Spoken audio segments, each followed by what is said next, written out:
ხანდახან გონიათ რომ ლიტერატურა და განათლება ეს არის ასე ვთქვათ რჩეულთა ხვედრი და ვიღაცას ექნება, ვიღაცას არ ექნება და ადამიანის ბედი ამ ცოდნაზე, ხატრული ლიტერატურის ცოდნაზე არაა დამოკიდებული. მაგალითების მოყვანა ძალიან შორს გაქცევა სამიცოთ არ გვჭირდება, იმიტომ რომ ჩვენ ვიცნობთ ადამიანებს, რომელთაც მიაღწიეს წარმატებას ამ სიტყვის იმ გაგებით, როგორც დღეს გამოიყენება საქართველოში, ანუ არიან თანამდებობაზე, აქვთ მაღალი ხელფასი, არიან პოპულარულები, მათზე წერენ ჟურნალები, რეიტინგი, გზა, თბილისელები, ბომონდი, რა ვიცი, ბევრი რამ.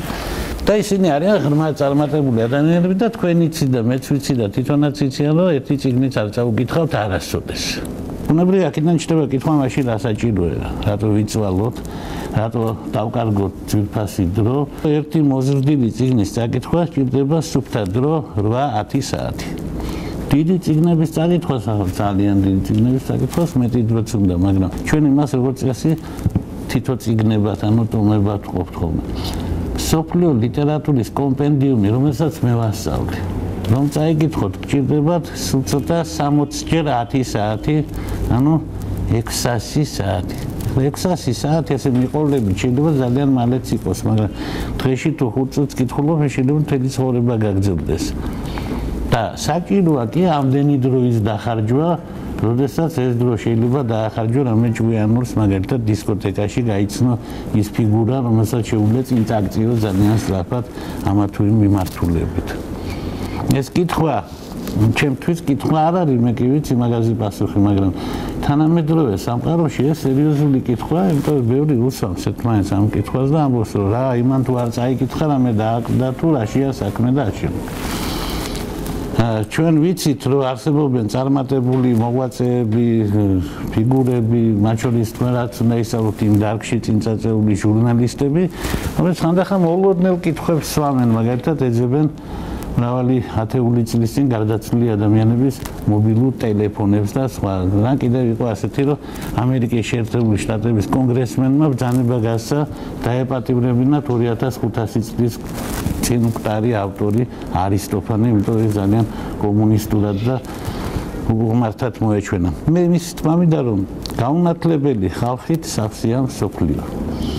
ამერიკის შეერთებულ შტატებს მართავდა პრეზიდენტი, გვარს არ დავასახელებ, მაგრამ საქართველოში ნამყოფი, ანუ ერთადერთი იყო ასეთი, რომელიც თავისი უწიგნურობით ხსნიდა ხოლმე წინა კიდევ უფრო მაგარი პრეზიდენტების რეკორდებს. რაც არ ქონდა წაკითხული სერიოზული ლიტერატურა, მაგრამ გახდა ამერიკის შეერთებული შტატების პრეზიდენტი ორჯერ ზედიზედ.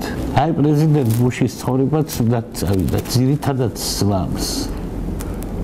და სადაც არ დადის და არაფერს არ ხსნის და არანაირ სოფლიოში არ მონაწილეობს. შეიძლება ითქვას, რომ ეს ყველაზე წარუმატებელი კაცია არჩევნების დამთავრების შემდეგ.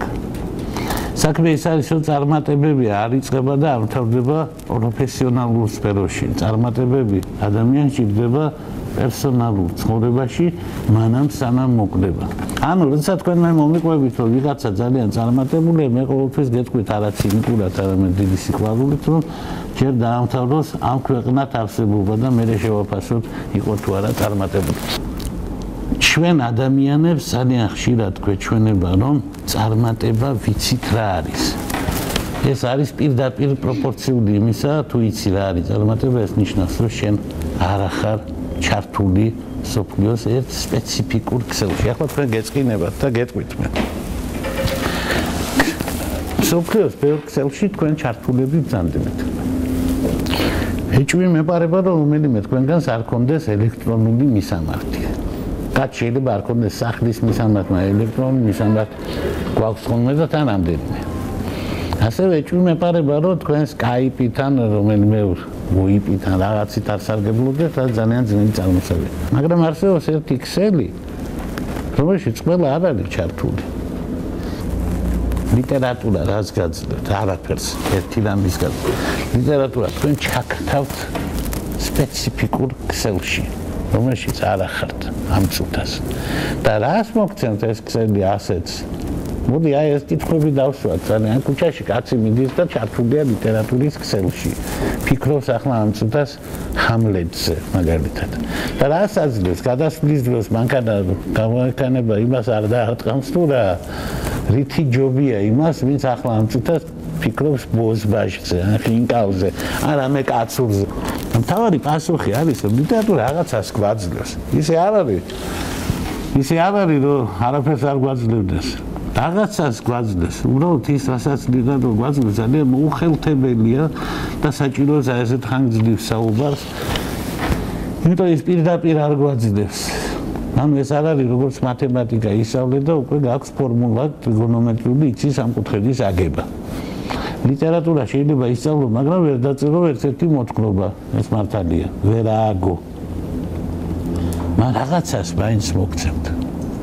გააჩნია როგორი კაცი ხარ და ახლა გეტყვით კიდევ ერთ ციტატას თუ მივახლოვდე მთავარ სათქმელს ციტატა ეკუთვნის ძალიან დიდ ამერიკელ მწერალ უილიამ კატბერ ფოლკნერს რომელსაც აიღეს ერთხელ და ნობელის პრემია მიანიჭეს ეს ძალიან იშვიათი რამეა როგორც წესი ნობელის პრემიას ანიჭებენ ხოლმე მოდურ მწერლებს ამიტომ შეიძლება ძალიან დიდი მწერალი გამოგეპაროს როგორც ნობელის პრემიის კომიტეტს გამოეპარა მაგალითად მე-20 საუკუნის ყველაზე დიდი მწერლები ჯოისი, პრუსტი და კაფკა გამოეპარათ სამაგიეროდ მიცეს სინკლერ ლუის, მიხეილ შოლოხოვს რომელიც საერთოდ არ არიან მწერლები და არასოდეს არაფერი არ უნდა მიეცათ ნობელის პრემია რომ მისცეს ფოლკნერს ეს დიდი უცნაურობა იყო იმიტომ ფოლკნერი არასოდეს არ შეიძლება და დღესაც არ არის პოპულარული ავტორი რომელსაც კითხულობენ მეტროებში ეს არ არის ხარუკი მურაკამი ან კიდევ უფრო ახლა ძალიან პოპულარული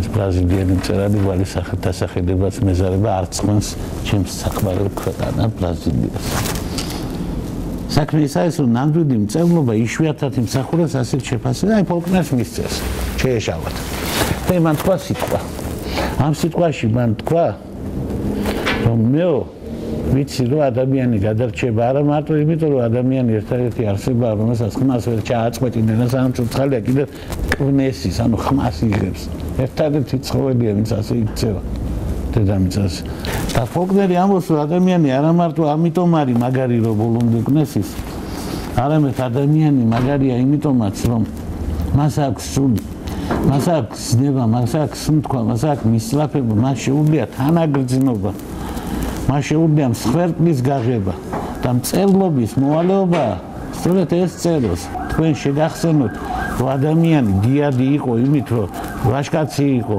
შიშარა არ იყო რომ ვიღაცისთვის რაღაცა გააკეთო რომ მსხვერპლი გაიღო ეს არის დანიშნულება მწერლობისა მიგითითოს დაგეხმო მწერლობა ამბობს იგი არის როგორც საფუძველი როგორც ბოძი რომელსაც ადამიანი უნდა დაეყნოს და ქმნილებით პასუხამდე ლიტერატურა რას გვაძლევს ლიტერატურა გვაძლევს სიცოცხლეს რა თქვენ მეტყვით რა ისინი სიცოცხლები არ არიანო არა რა თქმა უნდა ვინც ნარკოტიკებს და ღვინოს და დუდუქს და ქალებს მიეძალება ეს სიცოცხლე არ არის იმიტომ ეს თვითმკვლელობის სახეობებია თავის მოკლის ბევრის გზა არსებობს არის მყისიერი და არის შენელებული როგორც ალკოჰოლიზმი ნარკომანია ნათესავებისგან გარიდება მარტოობა ერთ სიტყვით ლიტერატურის ძირითადი დანიშნულება ყოფილა სიცოცხლის გადარჩენა და რა გვინდა ეს სიცოცხლე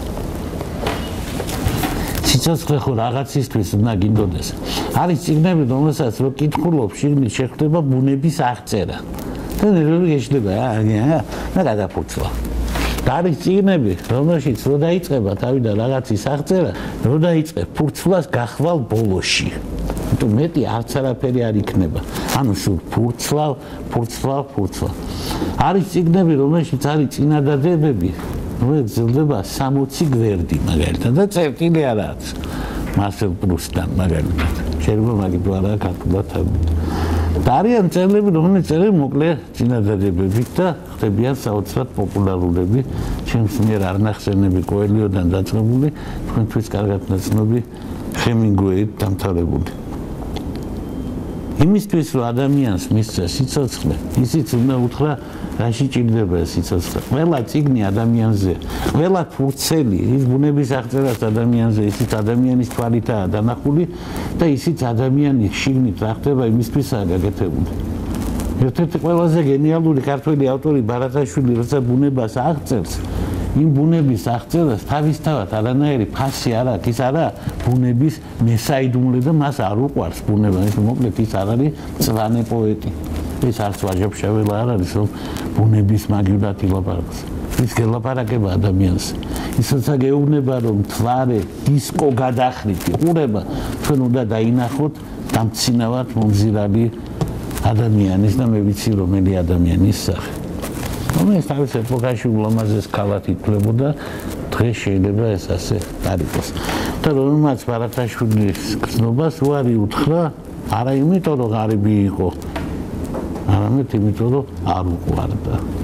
თუმცა თორემ დიდარი რო ყოფილიყო, ზუსტად ისე გაყვებოდა, როგორც ვისაც გაყვა, რომელიც ასევე არ უყვარდა. ლიტერატურაში ჩვენ ქალების საყვედურს არ ვამბობთ. მე რო ეხლა ეკატერინე ჭავჭავაძის საყვედური თქვა, მე ვიქნები ქართული ლიტერატურის მტერი. იმიტომ მაშინ არანაირი ნიკოლოზ ბარათაშვილი არ იქნებოდა. ზოგიერთისთვის არც ახლა არ არის, მაგრამ ისე ვინაიდან ძირითადად არის და ძალიან დიდი სიმაღლეა ჩვენს ლიტერატურაში, ჩვენ მადლობა უნდა უთხრათ ეკატერინე ჭავჭავაძეს იმ უარისთვის, რომელიც მან პოეტს უთხრა. ჩვენ არ ვართ დარწმუნებული, რომ ცოლქმრული ცხოვრების შევითარებაში ეს ლექსები გადარჩებოდა. ლიტერატურა გაძლევთ მხატვრულ აზროვნებას, რომლის დროს თქვენ შეგიძლიათ კონსტრუირება. ანუ მივედი თავარ ამბავთ. არის კონსტრუირება. კონსტრუირება არის თავისუფლება. ღმერთმა ადამიანს მისცა და მხოლოდ ადამიანს მისცა თავისი სახე. ანუ ღმერთი როგორია თუ შეხვდათ, თქვენ იოლად იცნობთ, რომ ღმერთი ჩვენ გავს. იმიტომ ჩვენ მან შექმნა თავის ხატად.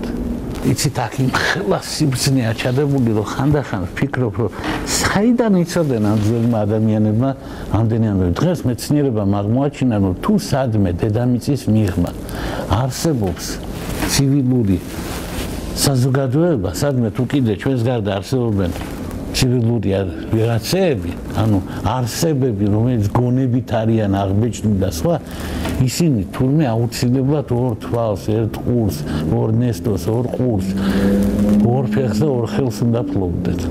ახლა არ მკითხოთ, როგორ დაამტკიცა ეს მეცნიერება, ძელი დამტკიცება იყო და უკვე 7-ჯერ არის აღნიშნული 500-ნაირი პრემიით.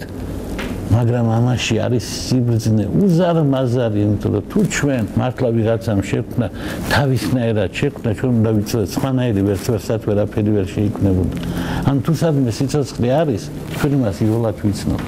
მე მინდა გითხრათ, რომ ლიტერატურა თქვენ განიჭერთ შემოქმედებით უნარს, რომელიც გამოიყენება როგორც ღმერთმა შექმნათ ისე.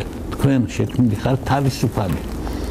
თქვენ არ შექმნათ ღმერთმა, ღმერთი არ არის ის არსება, რომელიც 5-დან 8-დან 5-მდე მუშაობს.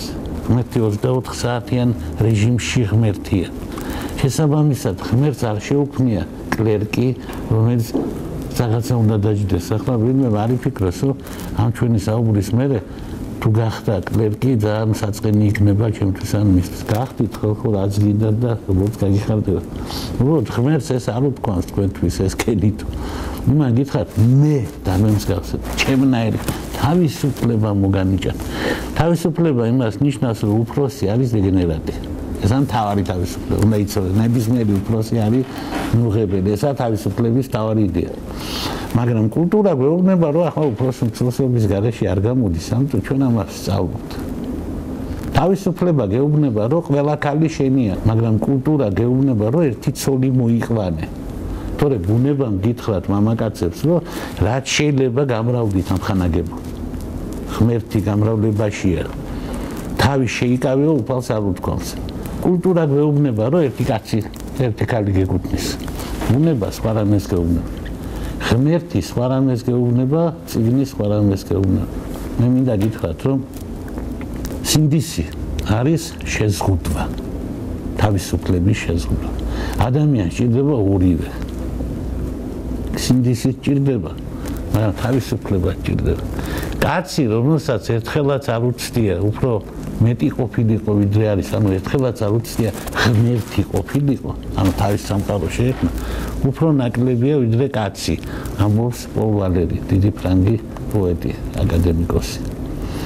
მე მინდა იცოდეთ, რომ როცა ლაპარაკია თავისუფლებაზე, ლაპარაკია იმ თავისუფლებაზე, რომელსაც ლიტერატურა გჩუქნით. რომელიც ფასად ყრია ყველა წიგნში. რა თავისუფლება ეს?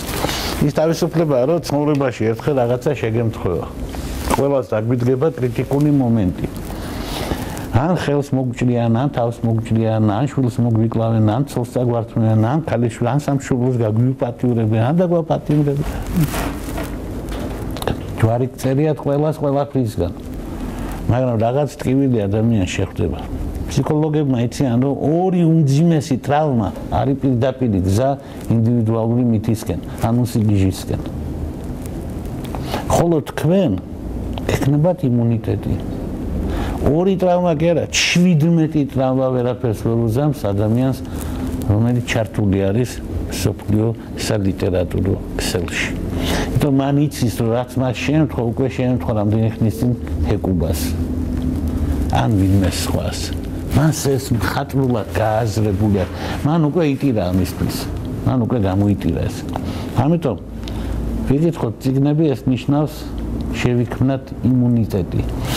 დავჭერთ ცოცხალი, გქონდეს შემოქმედებითი აზროვნების უნარი, ვიყოთ თავისუფალი, ანუ ვიყოთ ღმერთივით, შევქმნათ ჩვენი გამოგონილი სამყარო და ხანდახან აი მწერლები ხო გამოგონილი სამყაროს ქმნიან, მაგრამ ხანდახან ეს არ ყოფნის მწერლებს და ძალიან დიდი მწერლები, მაგალითად იგივე ფოლკნერი ქმნიან გამოგონილ სამყაროს.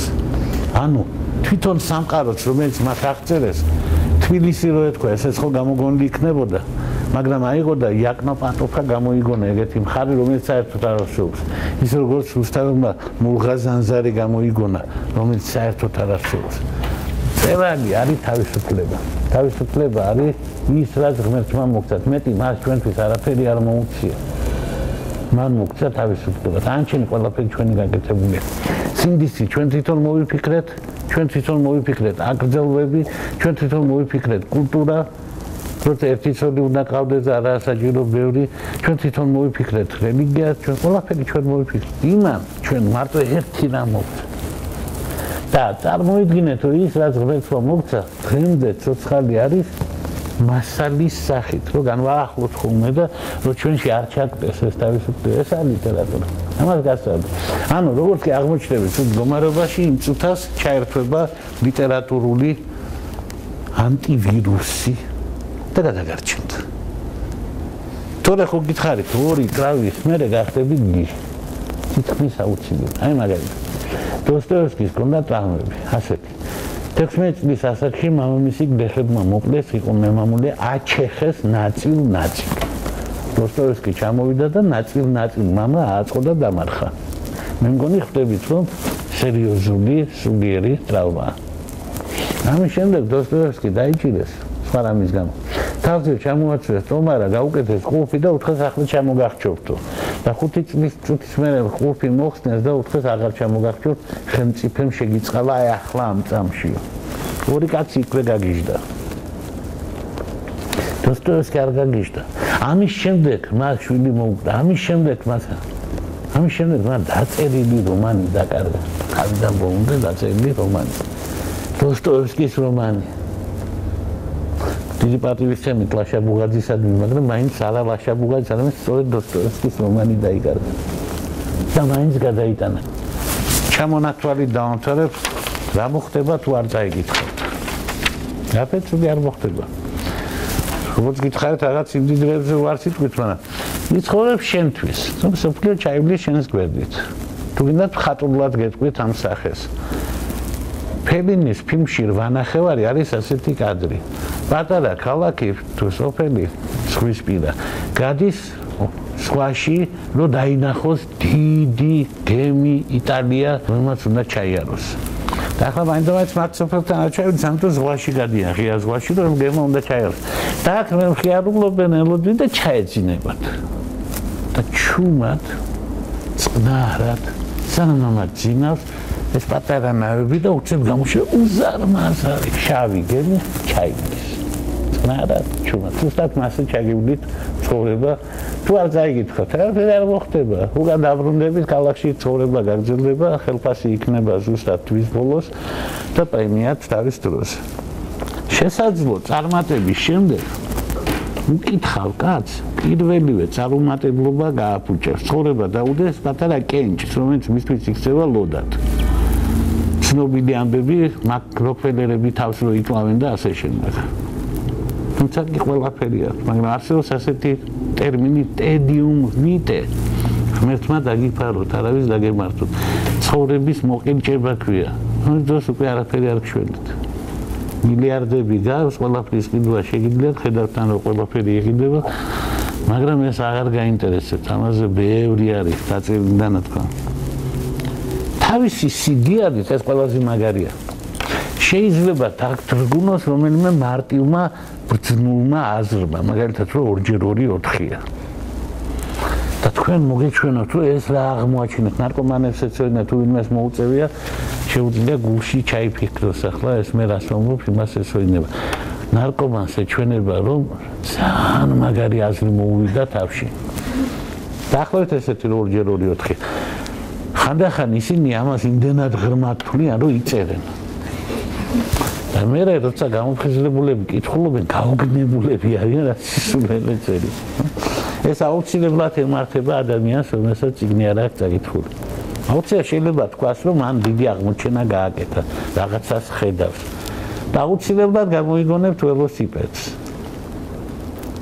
ფიგურალურად რო თქვათ იმიტომ რომ ღმერთი თქვენ თავისუფლებას არ წაგართვათ იმის მიუხედავად რომ თქვენ იგი არ გამოიყენეთ ამიტომ თქვენ ის გაგაწვალებთ და თქვენ შეეცდებით თქვენი თავისუფლება ისე გააკეთოთ რომ სხვა ეს ნაკნარი გაიმეოროთ ან მოიპაროთ ამაზე მარტივი რა არის ერთ სიტყვით კიდევ ერთ რაღაცას გეტყვით და მე თუ გნებავთ კითხვებისთვის აგიტოვებთ დროს სულიერი სიღარიბის გამო ადამიანს შეიძლება დაემართოს ყველაფრის იოლად ახსნის სამომწყობლობას როდესაც მაგალითად იცი რომ ყველაფერში დაბნაშავი არიან მასონები და ამერიკა ან რომელიმე პოლიტიკური პარტია ზე არ ამოვიდა თავის დროზე ნათელია ამერიკელები რა მაგათი ნათელი გაზეთი ვიცი მასეთი რა საქართველოში თელი გაზეთი რა აი შავთის გაზეთი ინტერნეტში ნახავ ისეთი უკვდავი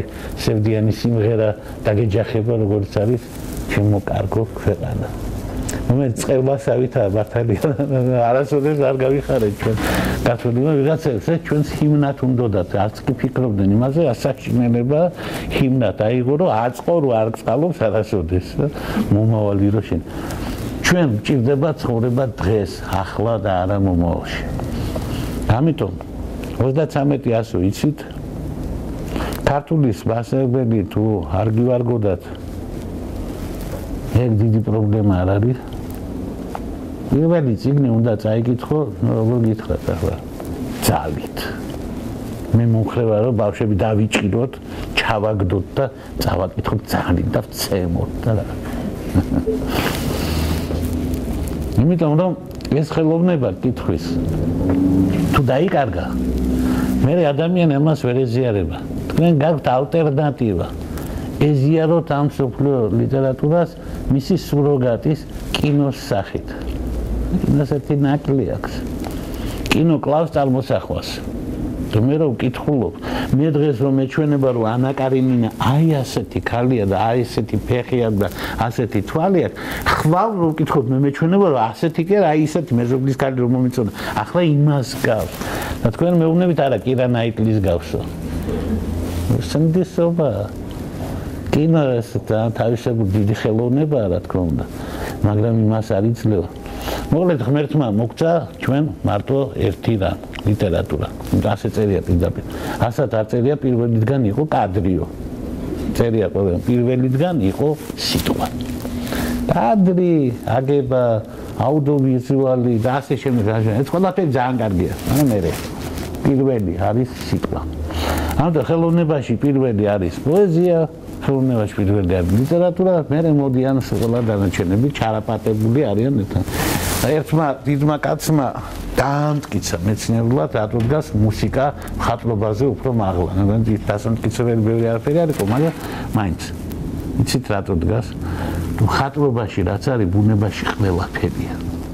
ფერიცა, ხაზიცა, ფიგურაცა და ხანდახან ისეთი სილამაზეა, რომელსაც შენ ვერც გაიმეორებ. ხოლო ლიტერატურაში და პოეზიაში და მუსიკაში რაც არის, ის ასად არ არის. ეს ცხოვრებაში არ არის.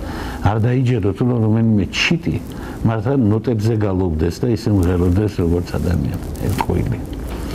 არ დაიჯერო თუ რომელიმე ბრიყვი წერა-კითხვის უცოდნარი მიუჯდება იმას აქვე საბიჭ მანქანასთან კომპიუტერზე ეგრევე ვეფხისტყაოსთან ჩამოაგაგუნებს. ეს არ შეიძლება. ასეთ შემთხვევები არ არსებობს. ამიტომ ვიკითხოთ, ვისწავლოთ და როცა აი აქ მოხვდებით, აქ მე ვიცი როგორ უნდა უზრუნველყოთ ის, რომ წავიკითხოთ ის, რაც აუცილებელი. მე შემიძლია გითხრათ, რომ ჰომეროსიდან დღემდე ბევრი შედევრი დაიწერა. ბევრი შედევრი. ზოგიერთის არცოდნა დაახლოებით ისეთივე სიცხვილეა, როგორც იმის არცოდნა შენი ქვეყანა სადმდებარეობს და რომელიც ზღვა არის ჩვენს მეზობლად და რა არ იცოდე რომ შავი ზღვის პირებში ვარ და სიცხვილეა ზუსტად ასეთ სიცხვილეა რომ არ იცოდე რომ ოდესღაც ვიღაცამ დაწერა გარგანტუა და პანტაგრუელი. ეს სიცხვილე ნელ-ნელა ჩამოგშორდება, როცა შევავსებთ. მოკლედ ერთი რამ მინდა გითხრათ. ზოგიერთს გონია რომ ამას მოვითარებ ახლა დავჯდები ესე იგი ბანკში და საქმე არაფერი მექნება და მე დავჯდები და ვიკითხავ. უნდა გითხრათ რომ ადამიანი თავის თავში თაროებს აყალიბებს 25 წლამდე. ამის მე რასაც წაიკითხავს ამ თაროებზე შემოეწყობა. მე ახლა რო წავიკითხო რამე ახალი და ვკითხულობ ხოლმე რაღაცებს, იმას თავისი ადგილი აქვს ჩემ თავში და იქ წავა სადაც საჭიროა. მე რო ახლა დათაროება დავიწყო ჩემ თავში, მიიღება ძალიან უსისტემო, უაზრო ცოდნა, რომელიც არაფერს არ მომწევს. ამიტომ თქვენ იცოდეთ, დრო არ გაქვთ. იმისთვის რომ ჩაერთოთ მსოფლიო სალიტერატურო ქსელში, ანუ გადარჩენის მსოფლიო პროგრამაში, რომელსაც ქვია ხატრული გადარჩენა და რომელსაც მართლა ეს სახელი ქვია, რომელსაც ქვია გამოგონებითი გადარჩენა, inventive save. ვიცოდეთ, ეს ტერმინი არსებობს. თუ გინდათ ამას ჩაერთოთ, დრო ცოტა გაქვთ. ვინ ჩართულები ხართ, მოგილოცავთ. გამოდით ხაზზე. დიდი მადლობა ყურადღებისთვის.